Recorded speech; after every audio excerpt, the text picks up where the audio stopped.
اعوذ باللہ من الشیطان الرجیم، بسم اللہ الرحمن الرحیم۔ معزز خواتین و حضرات، آج گوشہ کمال کی نشست نمبر 40 ہے۔ گزشتہ 3 قسطوں میں ہم ملت سیکنڈری اسکول کے بارے میں بیان کرتے رہے۔ اب ملت اسکول کا نام لیے بغیر میں جو آخری شخصیت تھی ہمارے پچھلے پروگرام کی، وہ وسیع اللہ قدوائی صاحب کی تھی۔ آج ان کے بارے میں کچھ گفتگو کر کے بتاؤں گا کہ ہماری قومی بے حسی کیسی ہے کہ ان جیسے دیانتدار اور فرد شناس افسروں کو بالکل بھلا بیٹھی ہے۔ وسیع اللہ قدوائی صاحب کا میرا کوئی خاندانی رشتہ نہیں، نہ کوئی نسلی، مسلکی یا علاقائی تعلق ہے۔ میں نے انہیں ایک بہت دیانتدار، فرد شناس اور نہایت شریف اور کثر نفسی والا افسر پایا، تو آج تک ان کے تمام اخلاق و کردار کے نقوش میرے اندر موجود ہیں اور میں ان کو اکثر یاد کرتا رہتا ہوں۔ وہ چونکہ ایک اچھے افسر تھے، اس لیے ان کی قدر ہونی چاہیے تھی ہمارے معاشرے میں، لیکن آپ دیکھتے ہیں کہ ان کے جیسے سارے لوگ، ہمارے معاشرے کے لوگ نظر انداز کر دیتے ہیں، ان کی خدمات کا کوئی اعتراف نہیں کرتے۔ تو ان کی دیانتداری کی ایک مثال میں یہ پیش کروں کہ ان کے زمانے میں پہلی بار محکمہ تعلیم میں افسر تعلیمات یعنی ایجوکیشن آفیسرز کو گاڑیاں دی گئیں تاکہ وہ اسکولوں کا معائنہ کر کے وہاں کے حالات کا جائزہ لیں اور رپورٹیں پیش کر کے تعلیم کے ماحول کو بہتر بنانے کی کوشش کریں۔ وسیع اللہ قدوائی صاحب کا دفتر بولٹن مارکیٹ کے سامنے تھا، تو وہاں بھی انہیں کار ملی تھی اور پیلے رنگ کی وہ گاڑیاں تھیں۔ وسیع اللہ صاحب کا کمال یہ تھا کہ وہ گھر سے بس میں آتے تھے دفتر، اور دفتر سے گھر جاتے تھے بس ہی میں۔ وہ جو گاڑی انہیں ملی تھی وہ دفتر سے لیتے تھے اور معائنہ کرنے کے بعد، اسکولوں کا دورہ کرنے کے بعد وہ گاڑی دفتر میں چھوڑ دیتے تھے۔ حالانکہ ان سے بہت ماتحت لوگ بھی سرکاری گاڑیوں کا، سرکاری وسائل کا بے دریغ استعمال کرتے تھے، لیکن وہ اللہ کا بندہ اتنا شریف آدمی، دیانتدار آدمی کہ وہ ناجائز اپنے لیے استعمال کرنا پسند نہیں کرتا۔ ان کا خیال یہ تھا کہ میں دفتر آنے کے بعد سرکاری ملازم ہوں، دفتر سے گھر جانا یا گھر سے دفتر آنا یہ میری کوئی سرکاری ڈیوٹی نہیں ہے، اس لیے وہ ان گاڑیوں کو استعمال نہیں کرتے تھے۔ اس کا ایک پہلو یہ ہے، شاید ہی کسی کو یقین آئے، کہ وہ بسوں میں بعض اوقات کھڑے ہو کر سفر کرتے تھے۔ رش ہوتا تھا، ناظمات کی طرف سے کہیں سے آتے تھے، وہ بولٹن مارکیٹ تک صبح کے وقت رش ہوتا تھا،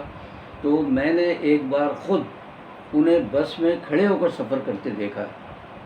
اس لیے میں یقین سے کہہ سکتا ہوں کہ وہ حلال کی کمائی کے سوا کسی کمائی کے قائل نہیں تھے۔ کوئی شریف آدمی ہی بس میں دھکے کھا سکتا ہے، ورنہ تو وہ کہتے ہوئے گاڑی میرے گھر آئے گی، مجھے لے گی دفتر،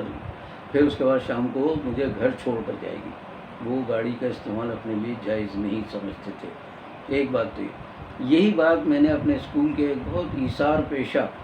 ایثار محمد عبداللہ صاحب سے کہی، تو انہوں نے کہا صاحب میں نے خود انہیں لنڈا بازار میں پرانے کپڑے خریدتے ہوئے دیکھا ہے۔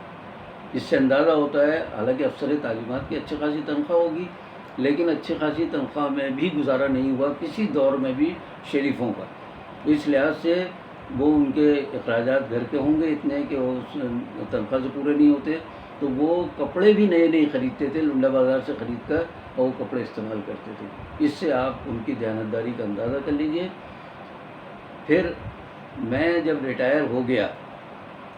اس وقت تک وہ افسر تعلیمات کے بجائے ناظم تعلیمات ہو گئے تھے، یعنی ڈائریکٹر آف ایجوکیشن ہو گئے تھے۔ اس کے بعد میرا ان سے بہت زیادہ واسطہ نہیں رہا، تعلق نہیں رہا، لیکن سیکنڈری کے جو امتحانات ہوتے تھے ثانوی اسکولوں کے، ان کے امتحانات ظاہر بورڈ لیتا تھا، بورڈ آف سیکنڈری ایجوکیشن کہلاتا تھا، تو وہ کاپیاں جو چیک ہوتی تھی ان کی امتحانات کی، وہ کسی مرکزی جگہ پر ہوتی تھی۔ مطلب یہ کراچی میں کچھ مراکز قائم کر دیے تھے بورڈ نے، وہاں جاتے تھے اساتذہ اور کاپیاں چیک کرتے تھے۔ تو میں بھی انگریزی کی کاپیاں اور معاشرتی علوم کی کاپیاں چیک کرنے جاتا تھا، تو وہاں کئی بار میری ملاقات وسیع اللہ قدوائی صاحب سے ہوئی، جو ہیڈ ایگزامینر کے طور پر کسی مضمون میں وہاں آتے تھے۔ وہاں جب بھی میری ملاقات ہوئی، میں اپنی تعریف کیا کروں، وہ ہمیشہ یہ کہتے تھے کہ آپ کے جانے کے بعد ملت اسکول جو ہے تباہ ہو گیا، اور مجھے بھی اندازہ ہے کہ میری جیسی فرض شناسی کے ساتھ یا محنت اور لگن کے ساتھ وہ اسکول نہیں چلایا ہوگا۔ اس کی ایک مثال اور میں دے دوں، میں جب میری کلاسوں اسکول میں ٹیچر بنا کر بھیج دیا گیا تو کافی عرصے کے بعد اورنگی نمبر 2 پہ ایک صاحب رہتے تھے، ثقیر حسین زیدی صاحب، وہ بعد میں ملت اسکول کے ہیڈ ماسٹر بنا کر بھیجے گئے۔ ایک روز ان کا فون آیا میرے پاس میری کلاس اسکول میں، کہنے کمالی صاحب اگر آپ مناسب سمجھیں تو میں آپ کا ٹرانسفر ملت اسکول میں کرا دوں۔ میں نے کہا کیوں؟ کہنے میں ویسے تو ہیڈ ماسٹر اب ریٹائر ہو رہا ہوں یہاں سے، اور آپ کے بعد میں نے جتنا اس اسکول کو سنبھالا آپ کی طرح اس کی تقلید کرتے ہوئے، تو یہ اس وقت ایک مثالی اسکول ہے اورنگی نمبر 2 پر۔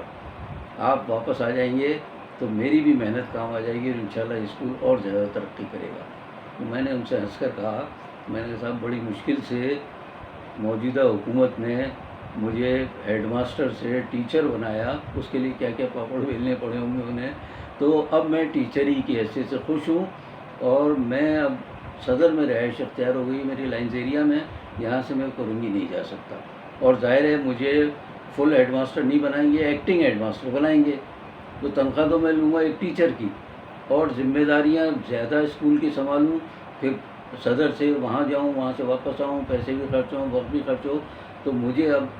اتنی خدمت کا اب شوق نہیں رہا، خصوصاً موجودہ دور حکومت میں۔ اس دور حکومت کی میں ایک چیز اور بتانا چاہتا ہوں آپ کو کہ میں نے جب وہاں انکار کر دیا تو اس کے بعد عوامی حکومت نے میرے ساتھ جو کچھ سلوک کیا تھا اس کی ایک مثال میں آپ کو دینا چاہتا ہوں۔ در محمد استو پہلے وزیر تعلیم تھے جب یہ قومی ملکیت میں لیے گئے ادارے، بعد میں پیار علی علانہ صاحب وزیر تعلیم بنے۔ ایک روز میں اسکول میں بیٹھا ہوا تھا، تو وہ اس زمانے کی بات ہے جب میں ہیڈ ماسٹر سے ہٹایا نہیں گیا تھا، میں بیٹھا ہوا تھا اسکول میں، مجھے اپا گرلز سیکنڈری اسکول کے ہیڈ مسٹریس نے فوراً آدمی بھیج کر اطلاع دی کہ اس وقت پیار علی علانہ کے بنگلے پر ڈیفینس میں میٹنگ ہو رہی ہے، ہیڈ ماسٹروں کا مستقبل طے ہو رہا ہے، اور مجھے ولی محمد وارثی صاحب نے، جو ہمارے ہیڈ ماسٹروں کے اس زمانے میں سیکریٹری ہوا کرتے تھے، تو وہ وہاں موجود ہیں، آپ بھی فوراً جائیے۔ اب کرنگی سے میں کسی طرح پہنچا وہاں، تھوڑا بنگلہ ان کا تلاش کرنے میں تھوڑی سی دقت ہوئی، لیکن بہرحال میں بنگلے پہ جب پہنچا، چوکیدار نے پوچھا مجھ سے کون ہے آپ، میں نے بتایا کہ ہیڈ ماسٹروں کی میٹنگ ہو رہی ہے، میں بھی ہیڈ ماسٹر ہوں، تو وہ فوراً جانے دیا۔ اس زمانے میں اتنی پروٹوکول کا کوئی مسئلہ نہیں تھا کہ تلاشی لی جائے اور جامع تلاشی لی جائے، اس کے بعد کہیں آدمی کو دہشت گردی کا عام طور سے ماحول نہیں تھا وہ۔ تو میں اندر جب چلا گیا تو ولی محمد وارثی صاحب بھی بیٹھے تھے، علانہ صاحب بھی بیٹھے تھے، اور ایک دو ہیڈ ماسٹر ہوں گے۔ میں نے علانہ صاحب سے کہا، پیار علی علانہ جو تھے وزیر تعلیم، میں نے کہا صاحب میرا یہ مسئلہ ہے کہ میں اتنے سال سے 10 سال سے ہیڈ ماسٹری کر رہا ہوں، ایم اے ہوں میں 1965 کا، اور اب مجھے کہہ رہے ہیں کہ ٹیچر بن کے چلے جائیں آپ۔ تو انہوں نے، پیار علی علانہ صاحب نے وارثی صاحب کی طرف اشارہ کیا اور کہا انہوں نے آپ کو مروا دیا ہے۔ یہ چونکہ بی ایڈ تھے ہیڈ ماسٹری کے وقت، تو یہ کہتے ہیں ہمارا گزٹ نوٹیفیکیشن کرا دیں کہ ہم تو ہی مستند ہیڈ ماسٹر، یہ جو ہم جیسے لوگ، میرے جیسے لوگ جو اس وقت ہیڈ وہ نہیں تھے، بی ایڈ نہیں تھے، ان کا معاملہ بعد میں طے کر دیجیے گا۔ تو انہوں نے، پیار علی علانہ نے کہا کہ اب ایک بار ہی گزٹ نوٹیفیکیشن ہو جائے گا نا، تو سرکاری معاملات ایسے ہیں کہ آپ کو پتہ نہیں واپس ہیڈ ماسٹر بن سکیں یا نہیں۔ تو ان کے الفاظ یہ تھے کہ وارثی صاحب نے آپ کو مروا دیا ہے۔ تو میں اس موقع پر وہی فارسی کا مقولہ کہہ سکتا ہوں کہ قوم فروختن بچے ارزاں فروختن، انہوں نے ہمیں فروخت کیا، وارثی صاحب نے، خود ہیڈ ماسٹر بن گئے، اب تو محروم ہو گئے وہ، تو وہ ہیڈ ماسٹر بنے، ان کے ساتھی جتنے اساتذہ وہ بنے، ہم لوگ جو بی ایڈ نہیں تھے وہ رول گئے بعد میں، بڑی میٹنگیں بھی کی اور بڑی ملاقاتیں کی، لیکن کسی طرح ہماری بات نہیں سنی گئی۔ ان لوگوں کی بات سنی گئی، چند ہیڈ ماسٹروں کی، جنہوں نے ہائی کورٹ میں باقاعدہ مقدمہ دائر کر دیا تھا حکومت سندھ کے خلاف کہ ہم اتنے سال سے ہیڈ ماسٹر اور ایڈمنسٹریٹرز ہیں اور اتنے کوالیفائڈ ہیں، اور اب ہمیں ٹیچر بنا کر بھیجا جا رہا ہے جو قانون کی خلاف ورزی ہے۔ تو انہوں نے مقدمہ جیت لیا۔ میں انتہا درجے کا غریب آدمی، میرے پاس 1 مہینے کے لیے گھر کے اخراجات کے پیسے نہیں تھے، تو میں کس کے خلاف مقدمہ کرتا، کیا کرتا؟ میری تنخواہ انہوں نے روک دی 1 مہینے کی، تو مجھے ظاہر ہے سرنڈر کرنا پڑا۔ چارج میں تو پہلے ہی دینا چاہ رہا تھا، وہ کوئی آ ہی نہیں رہا تھا، اسکول پہ قبضہ تھا بچوں کا۔ پھر آخر میں ڈائریکٹر آف ایجوکیشن کے دفتر میں بیٹھ کے میں نے چارج دیا، میں نے کہا یہ لے چارج بھائی، مجھے تنخواہ دیتے رہیں، میرے والد صاحب شدید بیمار ہیں کئی عرصے سے، اور بچوں کی تعلیم وغیرہ کا مسئلہ ہے، تو میں تو 1 مہینے بھی بغیر تنخواہ کی گزارا نہیں کر سکتا تھا، چنانچہ مجھے چارج چھوڑنا پڑا۔ اب پیارا علی علانہ کے گھر پر جو میٹنگ تھی، اس کا ایک اور دلچسپ واقعہ سناتا ہوں آپ کو۔ پیارا علی علانہ صاحب کے پاس بیٹھے ہوئے تھے سیکریٹری آف ایجوکیشن، جن کا نام تھا پناہ علی شاہ، نہایت متعصب آدمی۔ تو پیارا علی علانہ سے جب میں نے کہا کہ صاحب ٹھیک ہے ہیڈ ماسٹر آپ مجھے نہیں بناتے، میں شوقین بھی نہیں ہیڈ ماسٹر بننے کا، میں ایم اے ہوں فلاسفی میں، تو آپ مجھے لیکچرر بنا دیجیے، گریڈ 17 کا ہیڈ ماسٹر ہوتا ہے، گریڈ 17 کا لیکچرر ہوتا ہے، تو کم از کم آپ نے جو پے اینڈ پوسٹ پروٹیکٹیڈ کہا، تو پوسٹ تو پروٹیکٹ نہیں کر رہے، پے تو میری پروٹیکٹ ہو جائے گی بحیثیت لیکچرر کے۔ علانہ صاحب نے کہا بھائی بالکل صحیح کہہ رہے ہیں آپ۔ ان سے کہا پناہ علی شاہ سے، صحیح آپ ان کا جو ہے کیس ذرا دیکھیں، یہ بالکل جینوئن کیس ہے ان کا، میرے سامنے کہا انہوں نے۔ تو وہ پناہ علی شاہ جیسے میں بتا چکا ہوں نہایت متعصب آدمی، انہوں نے کہا ہاں آپ آئیے، نہیں کہنے لگے صاحب کس مضمون میں؟ آپ میں نے کہا فلسفے میں۔ کہنے لگے فلسفے کا ایک شخص تھا ہیڈ ماسٹر جو کہیں ایڈجسٹ نہیں ہو رہا تھا، تو ہم نے اس کو لیکچرر لگا دیا۔ فلسفے کا ہیڈ ماسٹر نہیں، فلسفے کی پوسٹ ہم نے بھر دی اس ہیڈ ماسٹر اور ایڈمنسٹریٹر کے گروپ سے، تو اب جگہ نہیں ہے، وہ لیکچرر بنا دیا ہم نے ان کو۔ تو میں اتفاق سے تھوڑے دن پہلے اخبار میں اشتہار آیا تھا، میں اشتہار لے کے بالکل وکیل کی طرح کیس اپنا لے کر گیا تھا۔ میں نے کہا صاحب آپ دیکھیے کہ فلسفے کا میرے علم کے مطابق کوئی بھی شخص نہیں ہے کراچی میں ہیڈ ماسٹروں میں۔ تو وہ نہیں، وہ اصل میں مرد نہیں تھا، ایک عورت تھی۔ تو میں نے اشتہار میں میں نے علانہ صاحب کو بتایا، میں نے دیکھی خواتین کی جگہ نہیں ہے، یہ مردوں کے لیے ہے، آتا نا فار فیمیل اور فار میل، تو میں نے کہا یہ میل کی جگہ خالی ہے، فیمیل کی نہیں ہے۔ اب ذرا جزبز ہوئے ہمارے پناہ علی شاہ صاحب، وہ سمجھ رہے ہیں کہ ان کی بے عزتی ہو رہی ہے، تو تھوڑی دیر کے بعد پھر وہ کہنے لگے، جب میں نے ثابت کر دیا کہ یہ جگہ میرے لیے ہے، تو پیارا علی علانہ نے کہا صحیح شاہ صاحب آپ ان کا خیال کیجئے، اور یہ بالکل جائز ہے، حق پر ہے، ان کو آپ ایڈجسٹ کریں کہیں نہ کہیں۔ تو علانہ صاحب نے، وہ کیا نام تھا ان کا دوسرے صاحب جو تھے پناہ علی شاہ، وہ بڑے اندر سے ظاہر ہے ہو رہے ہیں وہ غصے سے، تو کہنا اچھا آپ میرے دفتر آئیے، میں وہاں کر دوں آپ کو، وہاں ایڈجسٹ کر دوں گا۔ مجھے معلوم ہے پاکستان میں دفتر میں تو کوئی ملتا ہی نہیں، میں نے پھر بعد میں کوشش کی، ملاقات دی، پھر اس زمانے میں میمن صاحب ایک صاحب ہوتے تھے ڈائریکٹر آف ایجوکیشن، وہ اتفاق سے کسی اور معاملے میں میرا انٹرویو لے رہے تھے، لیکچرشپ کے لیے بھی اپلائی کر دیا تھا، میں نے کہا کیا کروں، تو وہ انٹرویو لے رہے تھے۔ انہوں نے یقین کیجئے کہ صاف لفظوں میں کہا کہ یہ جو ہیں پناہ علی شاہ، یہ آپ کو کبھی بھی گریڈ 17 میں نہیں آنے دیں گے۔ اب پتہ نہیں اوپر سے احکام تھے یا ان صاحب کا تعصب تھا، بہرحال میں نے اللہ کا شکر ادا کیا، میں نے کہا بھائی جو مرضی ہے اس کی۔ بعد میں پھر انہوں نے باقاعدہ مجھے جب ٹیچر بنا کے بھیج دیا گیا تو میں چلا گیا، لیکن بتا ہی رہا ہوں جنہوں نے کورٹ میں کیس لڑا وہ جیت گئے، اور جیت کر وہ ہیڈ ماسٹر اور ہیڈ مسٹریس بنے رہے۔ مجھے بھی ہمارے اسکول میں، میری کلاس اسکول میں ایک خاتون ٹیچر کہتی کمل صاحب آپ نے بہت غلطی کی ہے، آپ کو کیس لڑنا چاہیے تھا، آپ حق پر تھے۔ میں نے کہا جی یہاں حق پر کس کو حق ملتا ہے، بہرحال میں کمزور تھا تو اس لیے میں نے ہتھیار ڈال دیے۔ کمزور آدمی جو ہے وہ کہتے ہیں نزلہ برعضو ضعیف، تو ضعیف پر ہی نزلہ گرتا ہے سارا، تو غریبوں پر گرا، جو پیسے والے تھے انہوں نے کورٹ سے اپنا حق لے لیا۔ اب میں واپس آ رہا ہوں وسیع اللہ قدوائی صاحب کی طرف۔ وسیع اللہ قدوائی صاحب کے انتقال کی میں نے جب خبر پڑھی، یہ بعد میں بورڈ آف سیکنڈری ایجوکیشن کے چیئرمین بھی ہوئے تو وہیں سے ریٹائر ہوئے، تو میں نے ان کے انتقال کی خبر پڑھی اخبار میں، تو چند سطری خبر کہتے ہیں اس کو، 5-6 سطر کی خبر کہ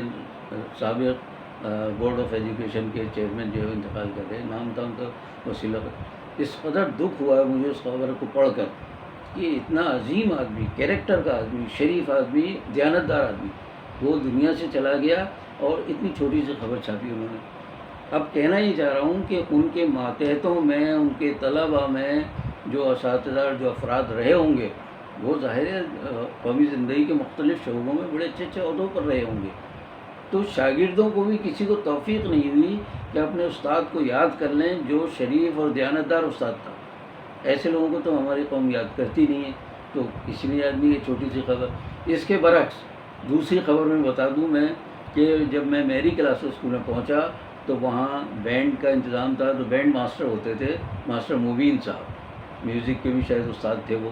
تو وہ بڑے لوگوں کو ڈیفینس میں بھی جا کے موسیقی کی تعلیم دیتے تھے۔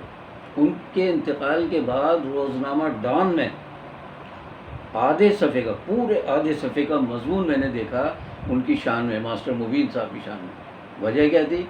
کہ وہ موسیقی کے آدمی تھے، یہ علم کے آدمی تھے، وسیع اللہ قدوئی صاحب۔ تو ہمارے ملک میں علم کے مقابلے میں ہمیشہ کہتا ہوں ناچ گانوں کی اور فحاشی کی قدر ہوتی ہے، اس کو جو فروغ دیتے ہیں تو اس میں سارے ذرائع ابلاغ جو ہیں وہ بینڈ بازی میں شامل ہو جاتے ہیں۔ تو مجھے افسوس یہ ہے کہ ہمارے جو وسیع اللہ قدوئی صاحب تھے یہ چپ چاپ دنیا سے چلے گئے، لیکن اگر سارے فیصلے دنیا میں ہونے لگیں تو اس حساب سے تو وسیع اللہ قدوئی صاحب بہت ناکام شخص تھے، لیکن اللہ نے جو یوم آخرت رکھا ہے جہاں ہمارے اعمال کے فیصلے ہوں گے، ہماری تمام کرتوت وہاں سامنے آ جائیں گے، تو مجھے یقین ہے کہ وسیع اللہ قدوئی صاحب اللہ کے دربار میں بڑے سرخرو رہے ہوں گے اور ان کے بڑے اعلیٰ درجات میں ہوں گے۔ اس گفتگو کو ختم کرتے وقت میں حضب سابق یہ کہنا پسند کروں گا کہ آپ گوشۂ کمال کو سبسکرائب کریں، لائک کریں، شیئر کریں اور گھنٹی کا بٹن دبا کر اپنی بھی ذمہ داری پوری کریں۔ باقی بشرط زندگی باقی۔